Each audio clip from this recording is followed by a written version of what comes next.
평소 생활하면서 어지러움증 느껴보신 적 있으실 겁니다.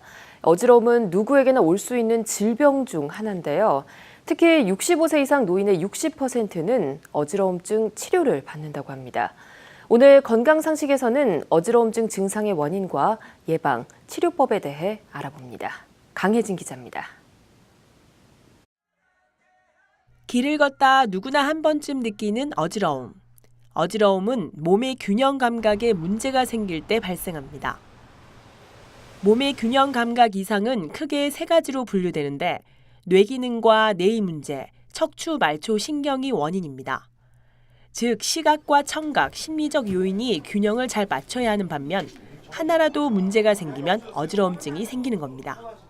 최근 어지러움증 전문 치료 병원을 찾는 환자 가운데 65세 이상 노년층이 70%, 젊은 층이 30%로 대부분 편두통성 어지러움증으로 속이 울렁거리는 증상을 동반합니다.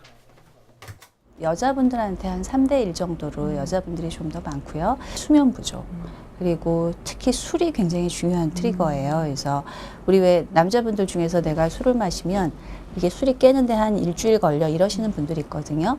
그러니까 그게 술이 일주일을 가는 게 아니라 술로 인해서 편두통성 어지러움증이 유발이 되게 되면은 머리도 띵하고 어지러지하고 이런 게 이제 계속 되시는 거죠.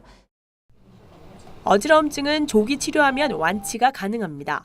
전문의 상담으로 동적 평형 자세 검사로 몸의 균형 정도를 알아보고 동공의 위치 변화와 홍채 패턴에 문제가 없는지 시각 자극으로 어지러움증을 확인하는 겁니다.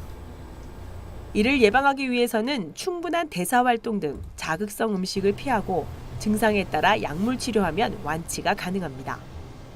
약으로 좋아질 수 있는 대표적인 어지러움증은 편두통성 어지러움증 같은 경우, 그리고 메니에르병 같은 경우에는 이제 그 메니에르병이 악화되지 않고 치료할 수 있는 약물도 잘 나와 있죠.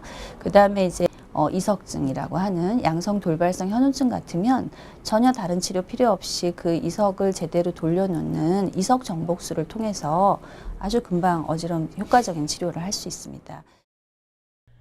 일상생활에 장애를 주는 어지러움증은 뇌질환과 신장, 당뇨병 환자의 경우 약물성 문제로 어지러움증이 발생할 수 있는 가능성이 높은 만큼 전문가 치료는 필수입니다. 이석증 같은 어지러움증 만성 질환자는 재활요법도 치료 효과가 높습니다. 티브로드 뉴스 강혜진입니다.